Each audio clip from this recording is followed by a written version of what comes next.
दोस्तों कई सारे पुरुषों की लिंग के अंदर कर्वनेस की प्रॉब्लम आ जाती है, टेढ़ापन की समस्या आ जाता है, जिसे हम लोग इंग्लिश में पेरोनिस बोलते हैं। तो आज इस वीडियो में हम लोग पेरोनिस के बारे में थोड़ी सी बात करने वाले हैं और पेरोनिस की जो दो टॉप होम्योपैथिक मेडिसिन है उसका नाम जानेंगे और उसको खाने का तरीका कैसा होता है ये भी हम लोग जानेंगे।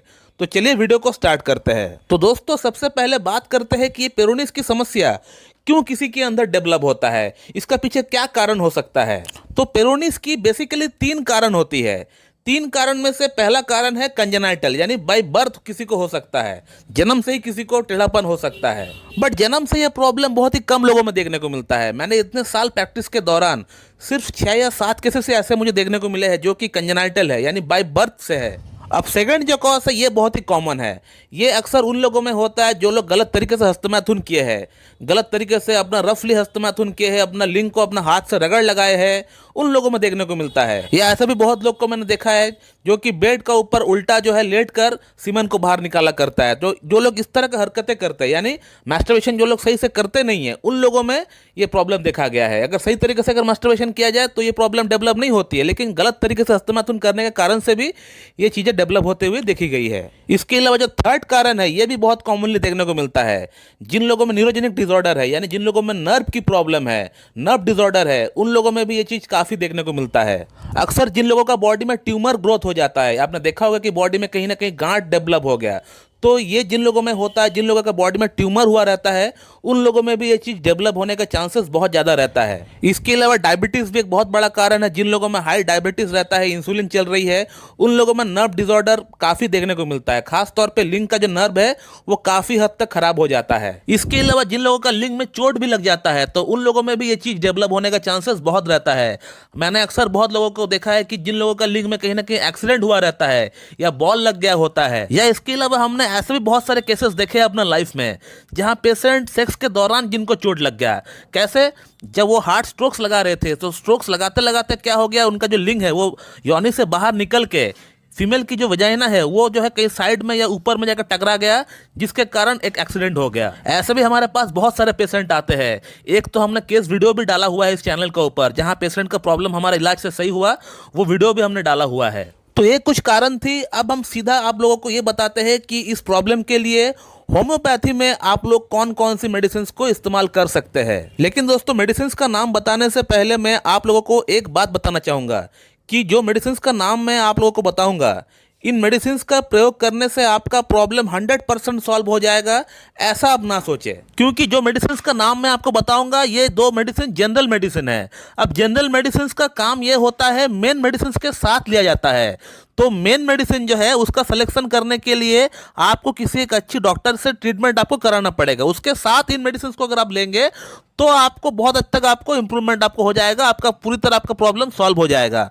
लेकिन आप यहाँ मेन मेडिसिन तो नहीं ले रहे, क्योंकि मेन मेडिसिन आपका कुछ भी हो सकता है, वो आपका सिम्टम्स के अनुसार मेन मेडिसिन का चयन हो सकता है। लेकिन अभी मैं सबका मेन मेडिसिन तो एक साथ बता नहीं सकता, अभी सबका लक्षण अलग अलग होता है, सबका मेडिसिन भी अलग अलग होगा। तो ये जो 2 मेडिसिन का मैं नाम बताऊंगा ये जनरल मेडिसिन है। इससे आपका प्रॉब्लम हो सकता है 50% आपका इंप्रूवमेंट आके वहां पे ठहर गया हो, वहां पे स्टॉप हो गया हो। या अगर आपका प्रॉब्लम थोड़ी बहुत है, बहुत ज्यादा नहीं है, तो ऐसा भी आपको हो सकता है कि आपका प्रॉब्लम 80% 90% तक आपको इंप्रूवमेंट मिल गया हो यही मेडिसिन से। या ऐसा भी हो सकता है आपको इन मेडिसिन को खाने के बाद कोई भी परिणाम आपको ना मिले, कोई भी आपको इंप्रूवमेंट ना मिले। लेकिन इसका मतलब ये बिल्कुल भी नहीं कि मैं जो बोल रहा हूं वो बेकार है, गलत बोल रहा हूं, या होम्योपैथी बेकार है, ऐसा बिल्कुल भी आप ना सोचे। क्योंकि मैं जो मेडिसिन का आपको नाम बताऊंगा ये जनरल मेडिसिन का नाम बताऊंगा जिससे सब कोई खा सकता है, जिससे खाने के बाद कोई प्रॉब्लम भी ना हो, मैं ऐसा मेडिसिन का आपको नाम बताऊंगा। अब जैसे कि मैंने आपको थोड़ी देर पहले बताया कि एक जनरल मेडिसिन के साथ हम लोग कोई मेन मेडिसिन को लेना पड़ता है।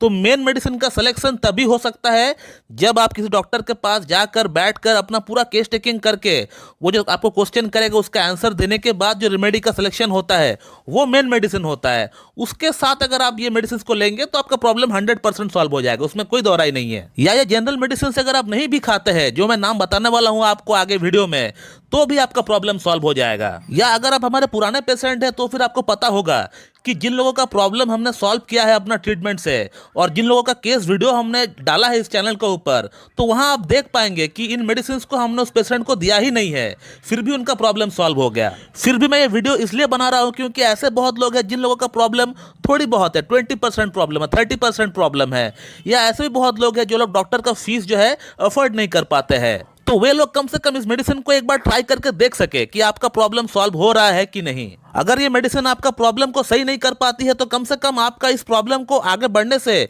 ये मेडिसिन रोक सकता है, इतना काम तो ये कर ही सकता है। अगर यही 2 मेडिसिन से आपका प्रॉब्लम सॉल्व हो जाता है तब तो फिर बहुत ही बढ़िया बात है, और यदि सॉल्व नहीं भी होता है तो ऐसा ना सोचे कि आपको कोई साइड इफेक्ट हो जाएगा, मेडिसिन का कोई दुष्प्रभाव हो जाएगा। तो दोस्तों, होम्योपैथी में पेरोनिस की 2 जनरल मेडिसिन है।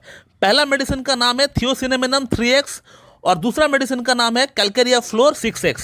ये मेडिसिन टैबलेट की फॉर्म में आती है। इन दोनों ही मेडिसिन को आप कोई भी कंपनी का आप ले सकते हैं, SBL हो या डॉक्टर रेगबेक की हो या WSI की हो, कोई भी कंपनी हो, आप सील फाइल लेके आइएगा और इन 2 मेडिसिन को आप इस्तेमाल करिए जैसे मैं आपको बताता हूँ। थियोसिनेमेनम 3x का आपको 4 गोली सुबह लेना है और 4 गोली आपको शाम को लेना है। एम्प्टी स्टमक लेना है, खाली पेट आपको लेना है। 4 गोली अपना टंग पर डाल देना है और आपको चूस लेना है। चूस लेने के बाद थोड़ा सा पानी आप पी सकते हैं, कोई दिक्कत नहीं है। तो आप थियोसिनेमेनम 3x को सुबह शाम ले और कैलकेरिया फ्लोर 6x को दोपहर और रात को ले। इसको भी आपको खाली पेट आपको लेना है, एम्प्टी स्टमक लेना है। आपको लंच से या डिनर से 1 घंटा पहले आपको लेना है कम से कम। इसका भी आपको 4-4 गोली अपना जीभ के ऊपर रखना है। 4-4 गोली आपको जीभ के ऊपर रख के आपको चूस लेना है। और ये 2 मेडिसिन को आपको लगातार 3 से 4 महीना आपको इसी प्रकार से आपको इस्तेमाल करना है जैसे मैंने आपको बताया। दोस्तों, इस वीडियो को मैं ही पेंड करना चाहता हूं। So thank you very much and have a good day.